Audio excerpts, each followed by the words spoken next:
Law of attraction के बारे में हमेशा से एक कंट्रोवर्सी रही है। कुछ लोग मानते हैं कि लॉ ऑफ अट्रैक्शन वर्क करता है, वहीं कुछ लोगों का ये मानना होता है कि लॉ ऑफ अट्रैक्शन वर्क नहीं करता। और उसमें कुछ लोग ऐसे भी हैं जो कहते हैं कि ऐसी कोई चीज़ नहीं होती है।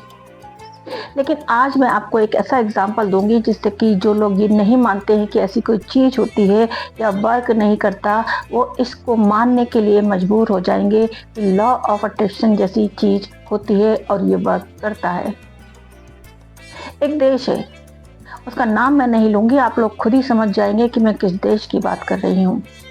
उस देश के एजेंट्स हमारे देश में नारे लगाते रहते हैं कि भारत तेरे टुकड़े होंगे, इंशाअल्लाह इंशाअल्लाह। अब ये जो वो भारत को टुकड़े करने का सपना देखते हैं, तो इसे लॉ ऑफ अट्रैक्शन की प्रोसेस में विजुअलाइजेशन प्रोसेस कहा जाता है। और ऐसा भी कहा जाता है कि जितना अच्छा विजुअलाइजेशन होगा उतना ही अच्छा आपको रिजल्ट देखने को मिलेगा। तो जो लोग ये भारत के टुकड़े करने का सपना देख रहे हैं, अब वो भारत के टुकड़े हों या ना हों, लेकिन उस देश के टुकड़े ज़रूर हो रहे हैं।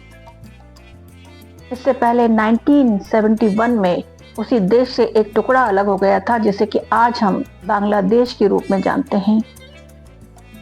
इसके अलावा वहाँ पर कुछ और ग्रुप हैं जो कि अपना एक अलग देश बनाने की मांग कर रहे हैं, जैसे कि सिंधुस्तान, बलूचिस्तान, खैबर पख्तूनख्वा एंड गिलगिट बाल्टिस्तान।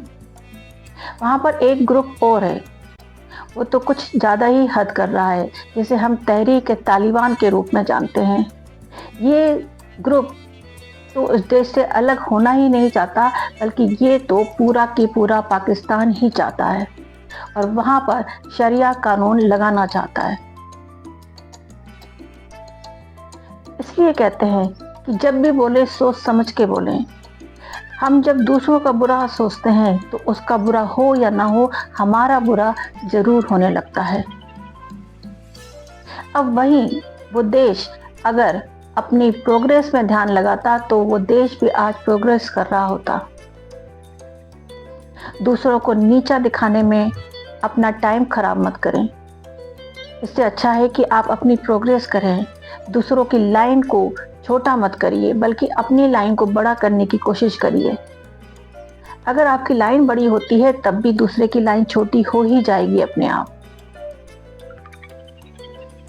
जब भी हम किसी का बुरा सोचते हैं या बुरा करने की साजिश रखते हैं, तो इसमें हम सिर्फ अपना टाइम वेस्ट ही करते हैं, क्योंकि इससे दूसरे का तो कुछ नहीं बिगड़ता, लेकिन हमारा बहुत कुछ बिगड़ना शुरू हो जाता है। और जब ये सब घटनाएं हमारे साथ होने लगती हैं, तब हम दूसरों को और परिस्थितियों को दोष देने लगते हैं। अगर दूसरों को कोसने से कुछ हो रहा होता तो आज पूरी दुनिया हथियारों की दौड़ में नहीं पड़ी होती, बल्कि बैठकर एक दूसरे को भर भर के कोस रहे होते। तो इसलिए पहले अपनी प्रोग्रेस करिए और फिर अपने अपनों की प्रोग्रेस करवाइए। नमस्कार।